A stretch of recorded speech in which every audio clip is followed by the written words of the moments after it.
नमस्कार दोस्तों, RBBP online classes में आपका स्वागत है। हमने आपको पिछले वीडियो में प्रकाशिकी की परिभाषा, प्रकाश की परिभाषा, प्रकाश के परावर्तन और परावर्तन के नियमों के संबंध में बताया था। उसमें आपको ये बताया था प्रकाश के परावर्तन के नियमों में कि परावर्तन की घटना में आपतन कोण का मान परावर्तन कोण के मान के बराबर होता है। तभी आपने पूछा था कि अगर कोई भी प्रकाश की किरण अभिलंब पर आपतित होती है तो वह परावर्तन के पश्चात अपने मार्ग पर ही वापस लौट जाती है। ऐसा क्यों होता है? तो आप देखेंगे, जैसे ये अभी आपतित किरण है,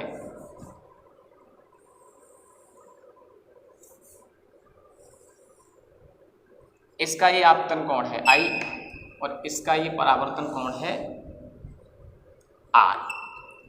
आपने क्या देखा था? कोण I = कोण R होता है।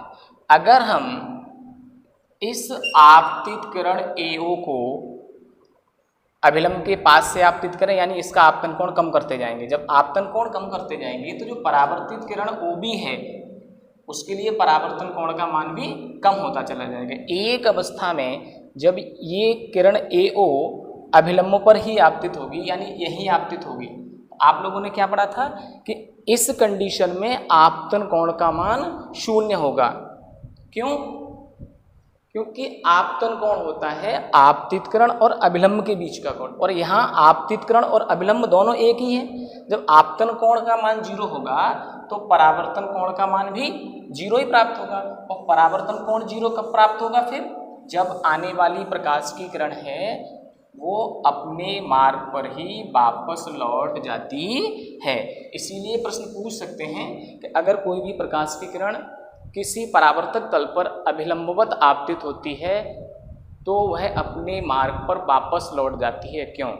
क्योंकि इस घटना में आपतन कोण का मान 0 होता है और इसीलिए परावर्तन कोण भी 0 होने के कारण वह अपने मार्ग पर ही वापस लौट जाती है। फिर मैंने आपसे ये कहा था कि मैं पढ़ाऊंगा आपको परावर्तन के प्रकार। तो अब मैं आपको परावर्तन के प्रकार बताने जा रहा हूँ बेटा। परावर्तन के प्रकार। परावर्तन बेटा मुख्य रूप से 2 प्रकार का होता है। नंबर 1 सतत परावर्तन,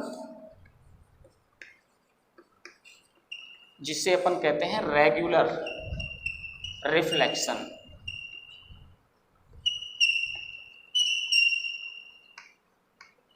और दूसरा होता है बेटा विसरित परावर्तन। विसरित परावर्तन, इर्रेगुलर रिफ्लेक्शन।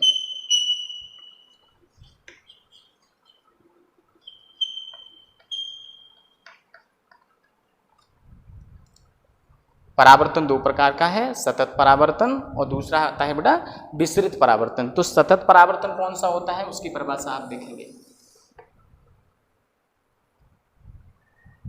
वह परावर्तन जो चिकनी समतल तल के द्वारा किया जाता है उसे हम सतत परावर्तन कहते हैं।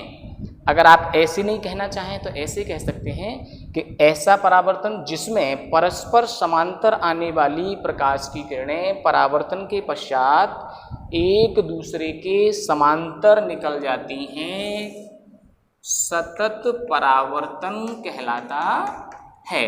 यानी आप देखेंगे, जैसे ये प्रकाश की किरण आ रही है एक, और दूसरी ये वाली भी आ रही है, और एक ये तीनों एक दूसरे के समांतर हैं। अगर ये परावर्तन के पश्चात एक दूसरे के समांतर ही निकलती हैं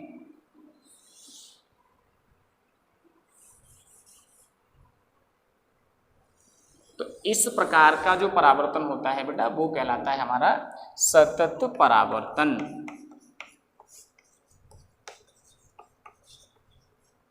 यानी किरण नंबर 1, 2 और 3 तीनों किरणें एक दूसरे के समांतर आ रही हैं और परावर्तन के बाद एक दूसरे के समांतर ही जा रही हैं। ऐसे परावर्तन को हम क्या कहेंगे? सतत परावर्तन कहते हैं। तो सतत परावर्तन चिकने समतल तलों द्वारा ही संभव होता है। इस परावर्तन में उस परावर्तक तल में हमें अपना प्रतिबिंब दिखाई देता है। जैसे किसी पात्र में यानी पानी भरा हुआ रखा है शांत, उसको हम ऊपर से देखते हैं तो उसमें हमें अपनी छाया दिखाई देती है यानी प्रतिबिंब सा दिखाई देता है। ठीक, अब आप कहेंगे सर उसमें तो क्लियर दिखता नहीं है। तो बेटा वो कोई दर्पण थोड़ी है, क्लियर तो दर्पण में दिखेगा। क्यों क्लियर कहाँ दिखेगा? जो परावर्तक तल अधिकतम ऊर्जा को परावर्तित कर देगा तो उसमें हमें अपना प्रतिबिंब क्लियर दिखेगा। तो आप ये देखें, ये जो परावर्तन है इसमें भी प्रत्येक किरण के लिए आपतन कोण का मान परावर्तन कोण के मान के बराबर ही रहेंगे।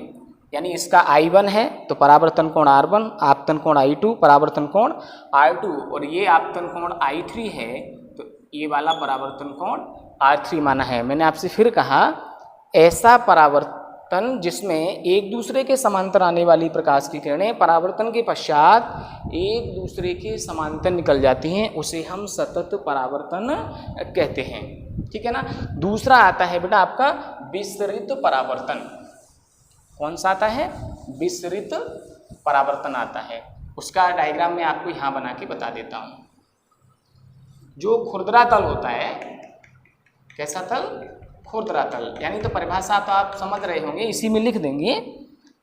ऐसा परावर्तन जिसमें एक दूसरे के समांतर आने वाली प्रकाश की किरणें परावर्तन के पश्चात एक दूसरे के समांतर प्राप्त नहीं होती हैं, उसे हम विसरित परावर्तन कहते हैं। कौन सा? विसरित परावर्तन। ध्यान रहे बेटा, चाहे सतत परावर्तन हो चाहे विसरित परावर्तन हो, दोनों परावर्तनों में परावर्तन के नियमों का पालन एक समान रूप से होता है। यानी विसरित परावर्तन में भी प्रत्येक प्रकाश की किरण के लिए आपतन कोण का मान परावर्तन कोण के मान के बराबर होता है। अब आपके दिमाग में मैंने ये लाइन बोल दी तो एक कन्फ्यूजन पैदा हो गया। मैंने क्या कह दिया कि एक दूसरे के समांतर आ रही हैं, तो आपको ऐसा लगा कि आपतन कोण बराबर हो जाएगा। नहीं बेटा, आपतन कोण प्रत्येक के लिए बराबर नहीं होगा। यहाँ तो इसलिए बराबर था क्योंकि ये तल समांतर था। यहाँ क्या है, ये डिपेंड करेगा इस तल की आकृति पर, क्योंकि तल का अविलंब खींचना पड़ेगा। जरा देखना आप यहाँ पे, यहाँ आप देखेंगे तो आपको पता लगेगा कि ये किरण आ रही है यहाँ। ठीक, अब इसका अविलंब ऊपर थोड़ी होगा, इसका अविलंब तल का अविलंब इधर है, क्योंकि पृष्ठ कोई भी आप देखें ये वक्रता है, इस पर एक स्पर्श रेखा खींचोगे तो इसका अभिलंब इधर मिल रहा है कि नहीं मिल रहा है।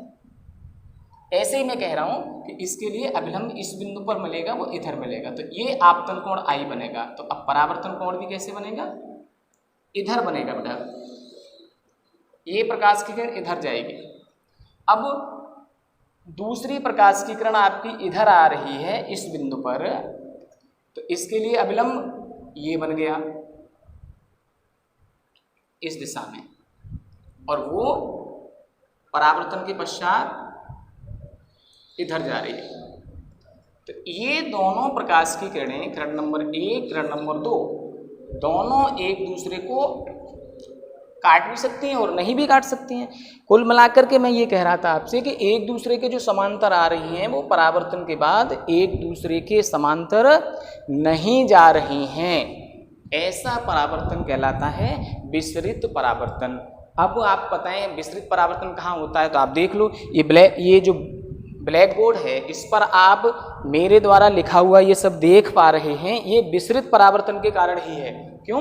क्योंकि विसरित परावर्तन में हम उस पृष्ठ पर लिखे हुए अक्षरों को देखते हैं, उसमें हम अपनी आकृति नहीं देख पाते हैं। प्रश्न पूछता है कि हम दर्पण में अपने मुख को देखते हैं तो हमें उसमें अपना चित्र दिखाई देता है, यानी प्रतिबिंब दिखाई देता है, लेकिन जब हम अखबार पढ़ते हैं अथवा कॉपी को पढ़ते हैं तो हमें उस पर लिखे हुए अक्षर दिखाई देते हैं। ऐसा क्यों? तो आपको आंसर लिखना होगा कि अखबार तथा कॉपी के द्वारा विस्तृत परावर्तन किया जाता है, इसीलिए हमें उस पर छपे हुए अक्षर और आकृतियां दिखाई देती हैं, लेकिन दर्पण के द्वारा सतत परावर्तन किया जाता है, इसीलिए हमें उसमें अपनी आकृति अथवा प्रतिबिंब दिखाई देता है। इससे एक ही प्रश्न बनता है। और एक प्रश्न दूसरा ये बनता है, आप बिल्कुल नोट कर लें, मैंने पहले भी कह दिया, बीच में फिर कह रहा हूँ, चाहे सतत परावर्तन हो चाहे विसरित परावर्तन हो, दोनों परावर्तन के द्वारा परावर्तन के नियमों का समान रूप से पालन किया जाता है।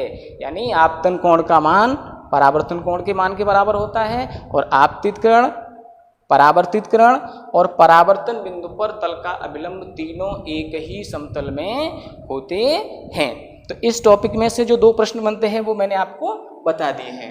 यानी विसरित परावर्तन अगर कहीं आपको देखना है तो सीधी बात है उस पृष्ठ पर छपी हुई आकृति हमको दिखाई दे जाएगी, और बाकी का सतत परावर्तन हो रहा है तो उसमें हमको अपना यानी प्रतिबिंब दिखाई देता है। स्टेनलेस स्टील, आप नए बर्तन आते हैं स्टेनलेस स्टील के, उसमें अपन देखते हैं तो अपना चित्र दिखाई देता है, इसका मतलब उसके द्वारा सतत परावर्तन किया जा रहा है। और ये ब्लैक बोर्ड है, आपकी कॉपी है, अखबार है, और अन्य जहाँ भी दीवार पर कोई भी चित्रकारी है, इसका मतलब हमको वहाँ जो परावर्तन प्राप्त हो रहा है वो कौन सा हो रहा है बेटा? विसरित परावर्तन प्राप्त हो रहा है। ठीक, आगे बेटा मैंने आपको ये बताया था कि कोई भी वस्तु हमें कब दिखाई देती है, यानी उस वस्तु से जब प्रकाश की किरण चल करके हमारी आंख तक पहुंचती है। तो अब आप कहेंगे सर कि ये टेबल रखी है, ये इससे कौन सी प्रकाश की किरण आ रही है? तो मैंने ऐसा कब कहा है कि ये टेबल अंधेरे में रखी होगी तो हमको दिखाई दे जाएगा? मैंने क्या कहा, अगर टेबल है तो उस टेबल पर जब प्रकाश पड़ेगा और उससे परावर्तित प्रकाश हमारी आंख तक पहुंचेगा तो वह वस्तु हमको दिखाई देगी। अब मैं कहूँ आपसे, अपने कमरे में एलईडी जल रही है, अब मैं कहूँ कि उस पर प्रकाश पड़ रहा है तब वो हमको दिखाई दे रही है? बिल्कुल नहीं, ऐसा है ही नहीं, क्योंकि वो प्रकाश स्वयं उत्पन्न कर रही है, उससे उत्पन्न प्रकाश की जो किरण है वो हमारी आंख तक सीधे पहुँच रही है। लेकिन मैंने ऐसा बिल्कुल नहीं कहा है कि आपके कमरे में रखा हुआ बेड है या कोई भी उपकरण है वो आपको दिखाई दे जाएगा अंधेरे में, नहीं। क्यों? वो तब दिखाई देगा जब आप लाइट जलाएंगे, जब उस एलईडी से लाइट उस पर पड़ेगी और वो परावर्तित लाइट हमारी आंख तक पहुंचेगी, तभी कोई भी वस्तु हमें दिखाई देती है। इसमें दो प्रश्न बनते हैं।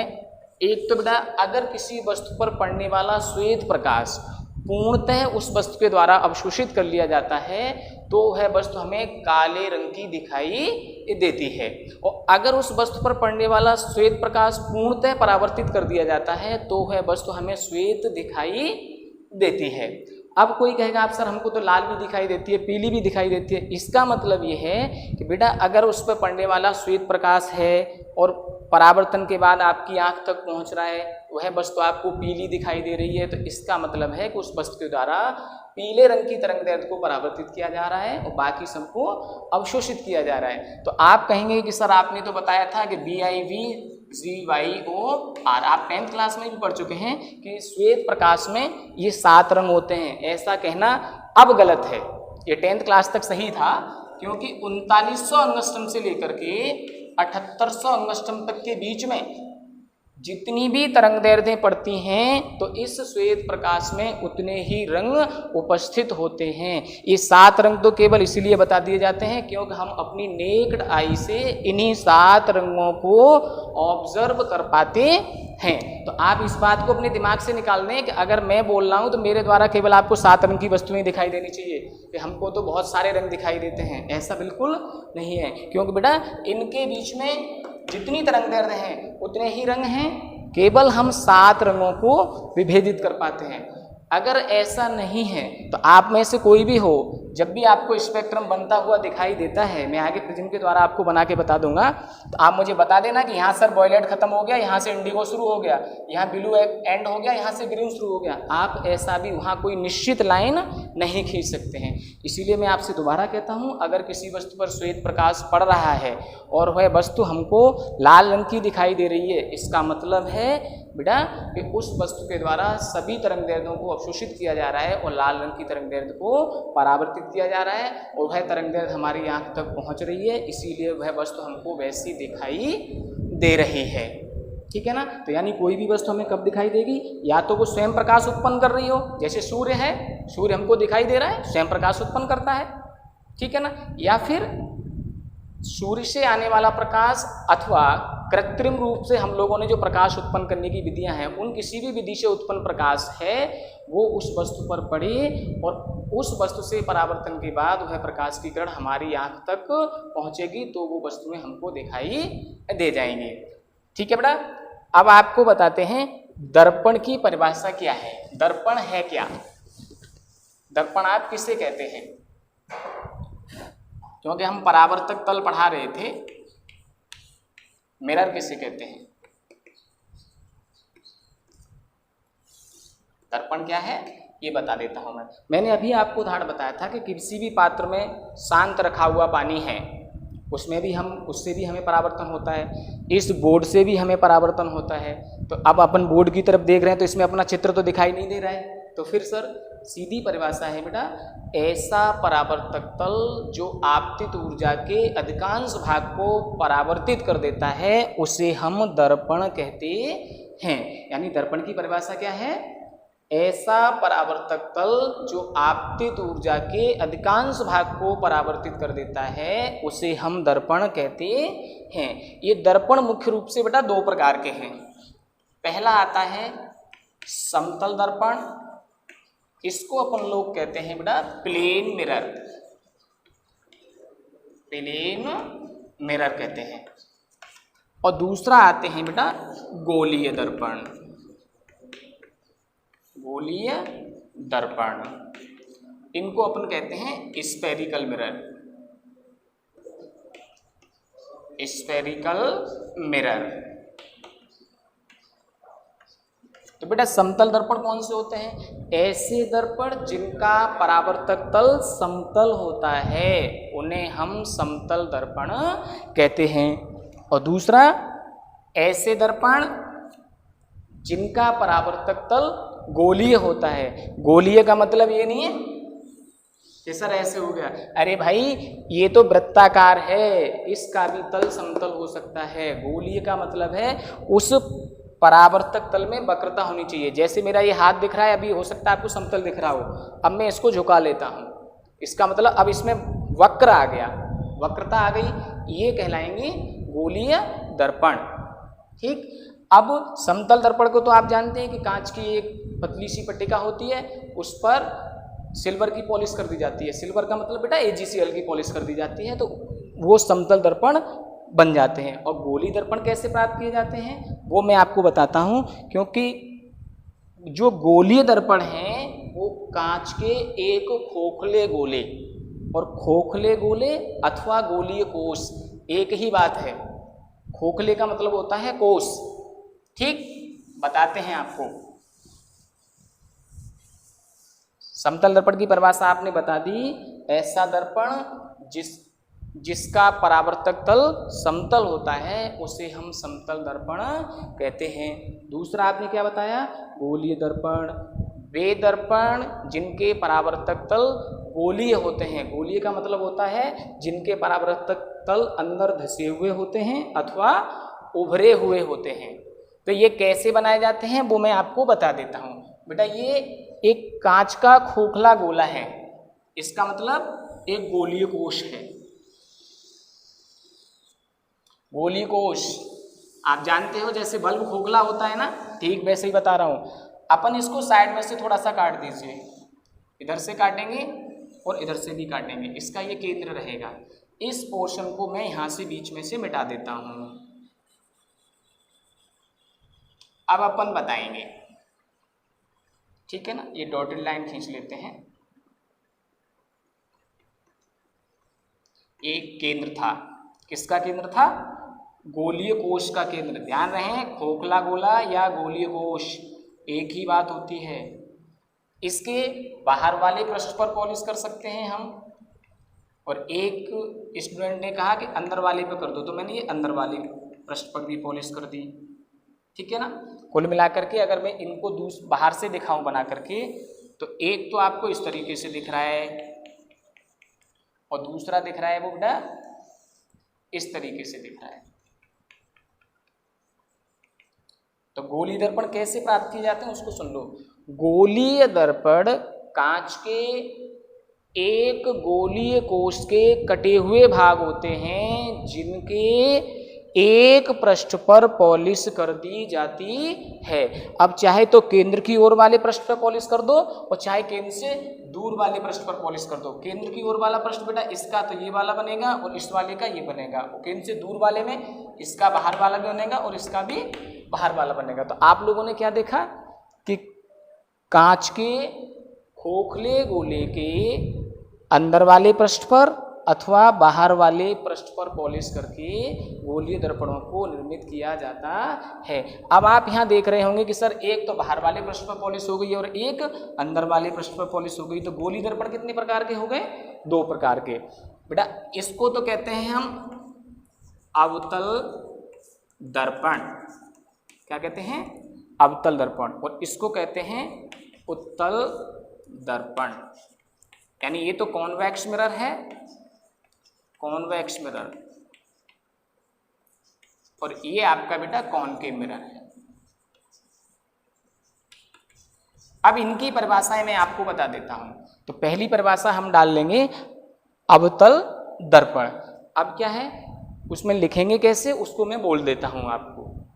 अवतल दर्पण एक प्रकार का गोलीय दर्पण है जो कांच के एक खोखले गोले के कटे हुए भाग के बाहर वाले पृष्ठ पर पॉलिश करके निर्मित किया जाता है।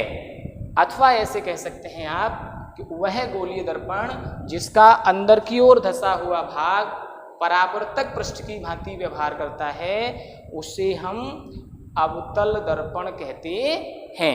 यानी कौन सा? यानी वह गोलीय दर्पण जिसका अंदर की ओर धंसा हुआ भाग परावर्तक पृष्ठ की भांति व्यवहार करता है उसे हम अवतल दर्पण कहते हैं। यानी आप देख रहे हैं ऐसे करके ये तल परावर्तक पृष्ठ की भांति व्यवहार करेगा और इस पर पीछे की ओर पॉलिश कर दी जाएगी। अब प्रॉपर जो परिभाषा आती है फिजिक्स की भाषा की वो वही है कि अवतल दर्पण कांच के एक खोखले गोले के कटे हुए भाग होते हैं जिनके केंद्र से दूर वाले भाग पर पॉलिश कर दी जाती है। ठीक है ना।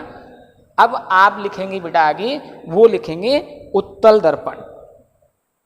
यह एक गोलीय दर्पण है जिसका उभरा हुआ तल परावर्तक पृष्ठ की भांति व्यवहार करता है।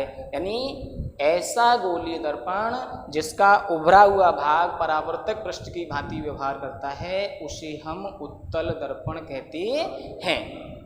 अब आप फिजिक्स की भाषा में लिखना चाहें तो ऐसे लिखेंगे कि उत्तल दर्पण कांच के एक खोखले गोले के कटे हुए भाग होते हैं जिनके केंद्र की ओर वाले पृष्ठ पर पॉलिश कर दी जाती है। केंद्र की ओर वाला क्यों? बेटा देखो ये पूरा गोलीय कोश था, क्या था? गोलीय कोश।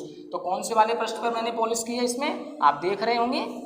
अगर ये ऐसे ही बनेगा तो कौन से वाले पृष्ठ पर पॉलिश कर दी मैंने? केंद्र की ओर वाले पर, क्योंकि ये केंद्र की ओर वाला भाग है।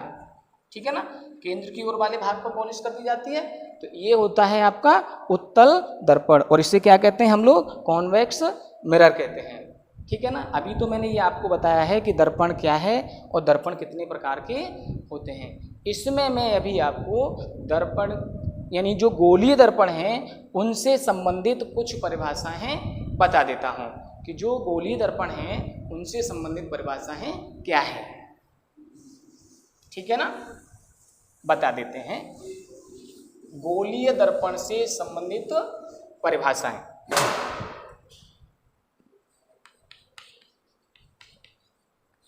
गोलीय दर्पण से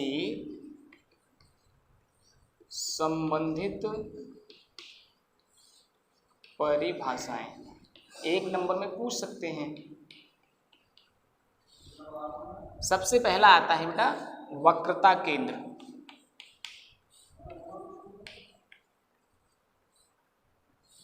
इसे कहते हैं सेंटर ऑफ कर्वेचर।